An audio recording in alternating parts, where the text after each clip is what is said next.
Bom dia, gente, tudo bem? Espero que estejam bem, se cuidando aí, se preservando em casa, né?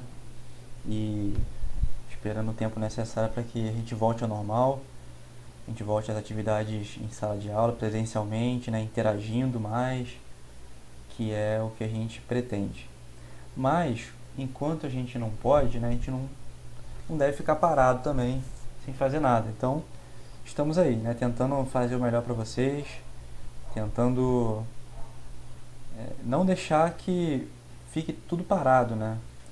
Por mais que os dias se pareçam, né, uns com os outros, eles não são iguais, né? O tempo está passando e a gente acaba não percebendo. A gente tem que fazer alguma coisa e tem que continuar os trabalhos, tá? Na última aula que nós tivemos, em sala ainda, eu lembro que foi falado sobre a gente fez um resumo sobre vírus, né? Foi o último tema que foi trabalhado em sala. E só relembrando então, o vírus, a gente sabe que não é considerado, né, um ser vivo, é um aglomerado de proteínas que é um hospedeiro obrigatório, ou seja, ele só é considerado vivo, né, ativo, dentro de um hospedeiro. Né? E esse hospedeiro pode ser vários seres vivos. Né? No caso agora, o coronavírus está atingindo mais precisamente os seres humanos. Né? Ele só se manifesta dentro dos seres. Beleza? Bom, então falando sobre o nosso tema de hoje aí, vamos falar sobre seres procarióticos. Então, mais precisamente sobre as bactérias. Né? Subtítulos desse tema de hoje: diversidade dos organismos procarióticos, estrutura das bactérias, formas de reprodução, importância das bactérias. Todos esses temas, né, subtítulos, eles estão. Vocês podem encontrar esses assuntos aí no livro de vocês, tá? Na página 321 até a página 326. Então isso é essencial para a gente firmar, né, o conteúdo, recapitular as ideias aí e não ficar só no básico. Né? Isso aqui, os slides, né, são um resumo de tudo que vocês estudam, ok? Vamos lá então. Falando de bactérias, a gente não pode deixar de falar sobre evolução, né? Já que as bactérias são os seres mais primitivos que nós temos no planeta Terra. Então, atualmente nós temos aí conhecimento de 3 grandes domínios, né? Inclusive 2 desses domínios são de bactérias. Então, domínio bactéria, domínio arquea e domínio eucária, que são dos eucariontes, né? Então, esses 2 domínios aqui de bactérias, né, elas têm diferenças entre si, né? A gente vai estudar mais precisamente as bactérias, mas os 2 domínios eles surgem aqui na linha evolutiva, né, nessa árvore filogenética. A gente vê que surgiram antes essas bactérias aqui. Isso dá pra gente uma noção, né, de quanto tempo as bactérias dominam esse planeta. E até hoje elas estão aí e estão presentes em todos os lugares, né, imagináveis e inimagináveis. Então, vamos dar uma olhadinha aí mais à frente, conhecer um pouquinho mais sobre essas bactérias. Quando a gente fala em ser procarionte, né, o que dá característica para esse ser chamado de procarionte? Então, relembrando, isso aqui é matéria de séries anteriores, mas é importante relembrar. Uma célula eucariota, nós temos aí, né, de um ser eucarioto, nós temos núcleo, nucleolo e temos uma membrana que separa o núcleo do citoplasma. Né? O nome dessa membrana então é carioteca. Tá? Por isso que ele tem esse nome, a célula, né, tem esse nome de eucariota. Ok? Concarioteca é o que quer dizer. Procariota, então, é o ser que vai ter células, ou uma célula só, no caso das bactérias, né? A maioria delas. que vai ter ali o material genético, que deveria estar no núcleo separadinho lá pela carioteca, não vai estar separado, né? Ele vai estar, na verdade, disperso aí no citoplasma, beleza? Então, essa diferença, né, de não ter um material genético, né, não ter um núcleo separado do citoplasma, é que dá a característica, né, principal para essa célula ser chamada de procariota, ok? Então, a diferença principal aí de um ser eucariota e um ser procariota. Bactérias, então, são procariontes porque tem células ou célula procariota. Vamos lá. E no nosso corpo, existem bactérias? Nós conseguimos achar bactérias em algum lugar do nosso corpo? Com certeza, né? Inclusive, estudos mais recentes aqui, que a gente consegue achar na internet tranquilamente, dizem que temos em média 10 trilhões de células no nosso corpo. Ao mesmo tempo, temos também essa mesma quantidade de bactérias presentes no nosso corpo, né? A gente consegue saber hoje que a quantidade de bactérias presentes no corpo é equivalente à quantidade de células do nosso corpo. Então, é uma quantidade enorme, é muito grande a quantidade de bactérias que temos no nosso corpo. O tamanho dela para uma célula, né, não é o mesmo, a bactéria é bem menor. Até tinham estudos um pouco mais antigos que falavam que existiam mais bactérias do que células, mas isso foi desmistificado aí por estudos mais recentes, beleza? Mas, de tudo, isso não é ruim, né? Ter bactérias no nosso corpo não é ruim, desde que essas sejam bactérias do bem, né? Como a gente chama essas bactérias, que convivem bem com o nosso metabolismo. Algumas são prejudiciais? São, claro, são as que causam, né, as doenças e tal. Mas boa quantidade aí que vive no nosso corpo, elas são benéficas até, né? Então, e se forem retiradas, né, elas podem até causar desequilíbrio do organismo. Então aqui essa imagem ela mostra, né, alguns locais principais, por exemplo, que tem as bactérias, a boca, o esôfago, a pele, né, que está em contato com o meio, e se no ar tem bactéria, a pele com certeza vai ter. Mucosas, né, boca, nariz, ânus, enfim, as mucosas do corpo, intestino, as genitais, todas essas partes a gente tem presença aí frequente de bactérias. Funções principais, né, que foram destacadas aqui dentre tantas para o organismo. Bom, elas podem proteger o organismo contra outras bactérias que são invasivas e que podem causar doenças. Então, bactéria protegendo de outras bactérias, né? Elas podem levar informações para que as células de defesa possam agir em um eventual ataque, né? Servem como mensageiras e podem manter também a flora de todas essas regiões em equilíbrio, né? A flora da vagina, certo? O pH vaginal, a flora intestinal, tudo de uma forma equilibrada, né? Para que tudo funcione adequadamente.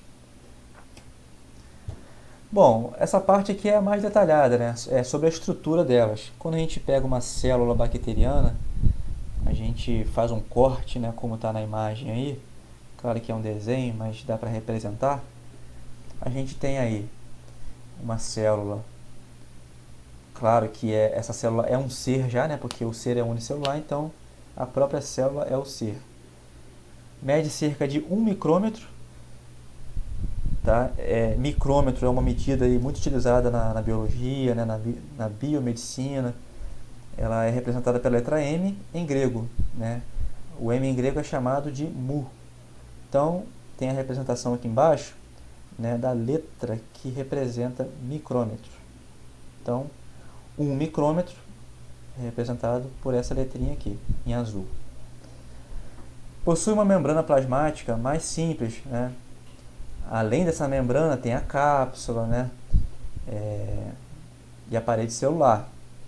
Então, quando se fala de parede celular, a gente tem a ideia já, né, de uma rigidez maior dessa célula, tá? E o que essa rigidez ajuda, né, para essa célula? Ela pode impedir, por exemplo, a entrada de uma quantidade excessiva de água na célula, né, que pode explodir a célula, né, se entra muita água. Quando se fala também de parede celular, a gente fala também de antibiótico, né? Os antibióticos eles podem agir diretamente na parede celular. Eles impedem a síntese dela pela célula, né? A célula não consegue produzir a parede dela. Então, ela fica mais vulnerável, né? E pode se romper, ok? Bom, antibiótico então, né? É um medicamento específico contra bactérias, tá? Flagelos. Flagelo, como em qualquer outra célula, né? Ele vai ajudar na locomoção. Né? O espermatozoide, por exemplo, que tem flagelo também. Pilos ou pili, né? São esses pelinhos que estão na parte de fora da bactéria. Vem do latim pelo, ok? Então, para que a célula utiliza, né, esse pelo? Ela usa como forma de se aderir a tecidos hospedeiros. Esses tecidos podem ser de outros seres ou de próprias bactérias também. Cromossomos e plasmídios. Então, são os locais da bactéria onde eu vou encontrar material genético, né, DNA. E citoplasma, né, é o meio ali interno da bactéria e vai ter presença de algumas organelas, como ribossomos, mas também de substâncias para ela sobreviver. Amido, proteína, sais, lipídios, etc. Bom, formatos variados, né? Esses formatos você pode encontrar bactérias de diversas formas, né? Como você vê aqui. Esses formatos geralmente estão associados à parede celular, né? A parede que vai definir esses formatos, e os nomes vão geralmente lembrar os formatos, né? Bactérias Coccus parecem cocos, né? Diplococos, 2 cocos. Bacilos, né? Como se fossem bastões. Vibriões, como se fossem vírgulas. Enfim, e assim por diante. Algumas curiosidades sobre bactérias. Aí eu deixei um link, né? Vou deixar também no Google Class, na atividade, alguns links na ordem para vocês acessarem, tá? Então, a sugestão é dar um pause nesse vídeo aqui, assiste o vídeo desse link e depois volta para a videoaula, ok? Vamos lá então, seguindo nossa aula aqui, né? Vocês assistiram então esse pequeno vídeo sobre curiosidades, né? É interessante que ele mostra vários cuidados aí e locais onde você acha bactérias que de repente não passava nem pela sua cabeça, mas é passível, né, de infecção, às vezes comportamentos simples nossos. Reprodução das bactérias. A gente tem esse ser tão simples, né, de uma célula só, mas ele age, pelo menos para se reproduzir, de forma simples também. Mas ele tem alguns comportamentos de troca de materiais genéticos que são bem característicos, né, e diversificados até. Então, falando de reprodução, nós temos aí uma forma, né, que é assexuada, sem necessidade de sexos diferentes, né? Ela trabalha com bipartição. Então você vê na imagem aí, ó, a célula mãe era uma, ela se parte em duas, e as células filhas então iguais, né, a célula mãe, estão aí representando essa bipartição. Além dessa reprodução tradicional, então, né, como eu falei, elas têm alguns mecanismos de recombinação, troca de material genético, que vão facilitar, né, possibilitar elas a sobreviver a diversos meios. Vamos lá então, alguns tipos dessa troca de material eu vou chamar alguns nomes específicos, né? Primeiro, transformação. Segunda forma, conjugação. E a terceira, transdução. Vamos lá conhecer algumas. Troca de material genético, então, primeira forma é a transformação. É bem simples, né? Você tem aí uma célula bacteriana, tem lá seus cromossomos, né, dentro da célula. E aqui do lado de fora dela tem algumas moléculas de DNA livres, né? De repente de algumas bactérias que já morreram, né, deixaram ali os seus DNAs, né, livres na parte externa. E aí, essa bactéria ela vai absorver esse material genético para dentro dela, que vai passar a fazer parte do seu próprio material genético. Então aqui já é uma alteração, né, no seu DNA, em toda a sua composição genética, que vai fazer ela possivelmente mais resistente para algum ambiente, enfim, né, que a outra bactéria já era resistente. É uma modificação que torna ela mais passível de sobreviver, né, em diversas situações. Conjugação vai trabalhar, né, você vê aqui uma bactéria e o pílis, o pelo dela, né? Então esse pelo ele vai ser conjugado com uma segunda bactéria, e através dessa conjugação aqui, né, através dessa incisão do pelo uma na outra, isso aqui não é um órgão genital, né, é só um pelo que tem na superfície da bactéria, tá? Mas vai possibilitar ela a troca de um material genético, tá? E isso também vai tornar ela mais disponível, né, para sobreviver em diversas situações. E a outra forma é essa aqui, a terceira, né, é a transdução. Então, bactérias também podem sofrer infecções por vírus, por exemplo, né? Fago geralmente é considerado vírus que infecta uma bactéria, chamado de fago, né? Bom, aqui eu tenho o cromossomo da bactéria já, né? Esse aqui já é o dela mesmo. E o fago que infectou a bactéria, ele vai também liberar um DNA dele aqui, ok?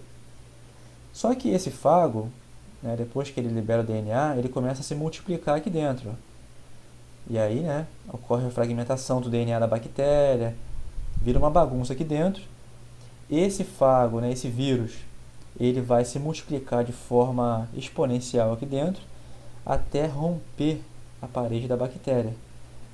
E aí vão sair vários fagos, né, vão ser liberados aqui na parte externa da bactéria. Só que alguns desses fagos, em vez de eles levarem, né, na parte interna deles o DNA deles mesmo, eles vão levar DNA da bactéria que eles estavam. E vão levar para onde? Para outras bactérias, tá? Eles levando para outras bactérias, eles vão liberar esse DNA bacteriano aqui, e a bactéria que recebeu, ela vai ter agora o DNA dela e o DNA daquela bactéria inicial lá. Então essa bactéria passa a ter um material genético mais diversificado aí, beleza? Ela é chamada então bactéria transduzida, ok? Bom, importância. A gente viu, né, lá no início da aula que nem todas as bactérias elas causam doenças, né? São vistas e consideradas como mais. A gente tem aí diversas importâncias hoje, até associadas ao ser humano mesmo, né? Na produção de equipamentos, né, de alimentos, na verdade, no nosso dia a dia. Então, para vocês ficarem por dentro, né, de todas essas novidades, principalmente do ramo biotecnológico, coloquei 2 links aqui para vocês, tá? Link 3 e link 4. Vou deixar disponível abaixo da atividade esses links para vocês clicarem e acompanharem essas novidades aqui, tá? Acabando de ver esses vídeos, né, se dão pausa nesse aqui, acaba de ver esses vídeos, vocês voltam para a videoaula para a gente continuar, ok?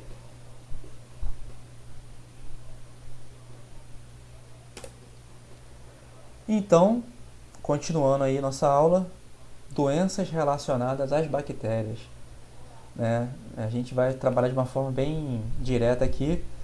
Modo de transmissão, né? Geralmente as doenças que são causadas por bactérias, elas vêm por onde? Pela água contaminada, por gotículas de secreção em suspensão no ar, né? Uma pessoa que está com essa contaminação e libera essas gotículas no ar. Formas de combater as bactérias, basicamente antibióticos, né? Eles podem ser medicados, né? Podem ser direcionados para a gente por meio de vacinas ou de comprimidos, tá? Esse tratamento, galera, atenção nisso aí, né? Se não for seguido corretamente, se você não seguir os dias necessários para tomar esse antibiótico, enfim, se você pular dias ou não tomar os dias necessários, você pode permitir que essa bactéria se torne resistente ao antibiótico, né?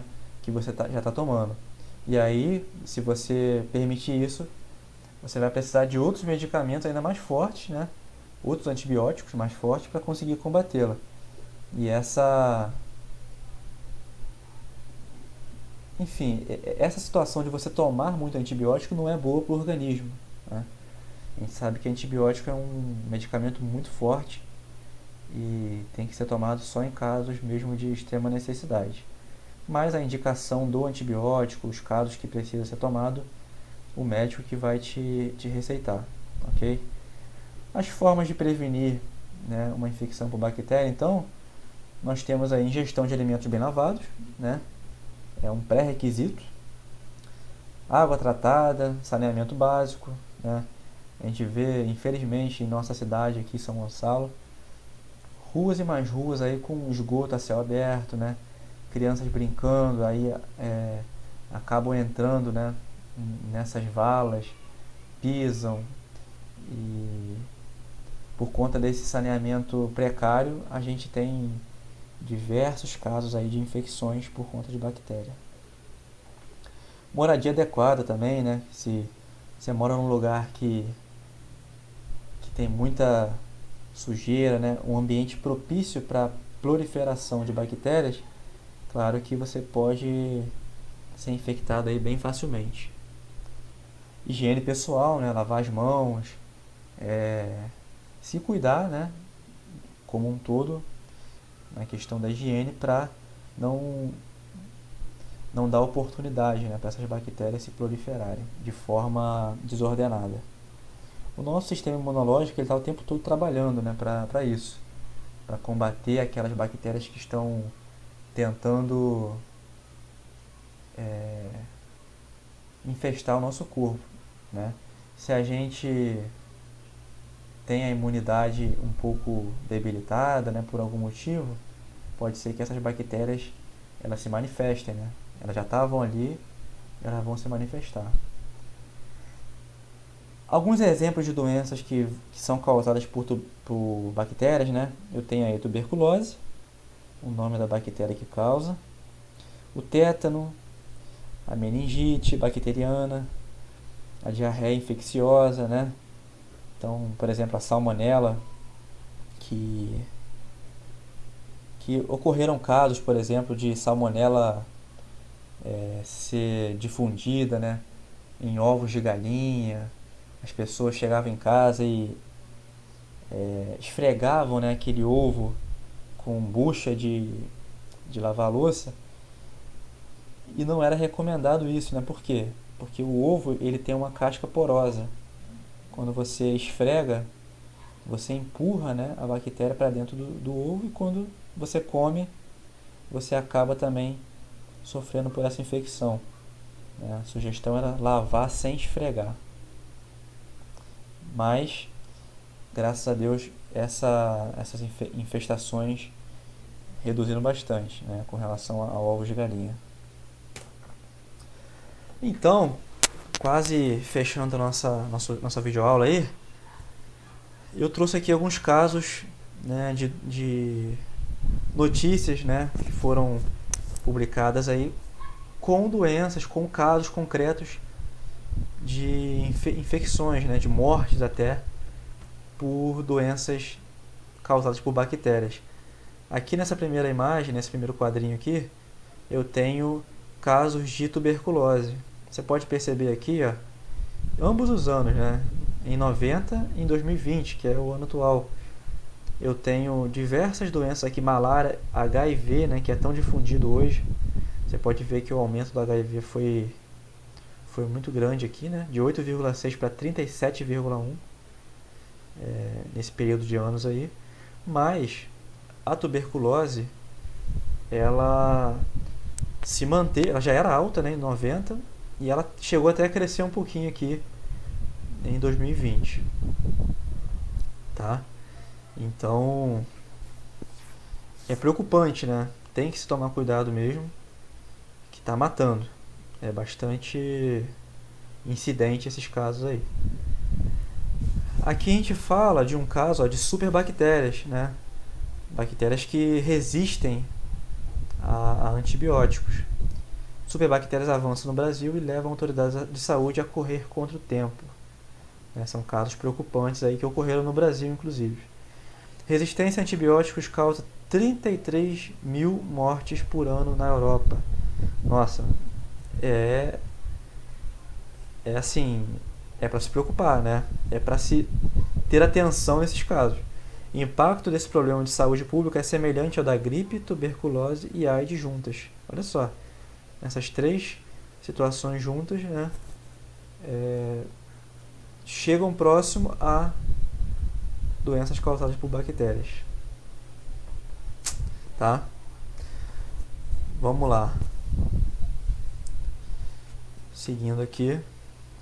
Bom, então, atividade para vocês aí. Após esse conteúdo que nós estudamos, eu vou pedir para vocês fazerem questões do livro na página 327, números de 1 a 10, ok?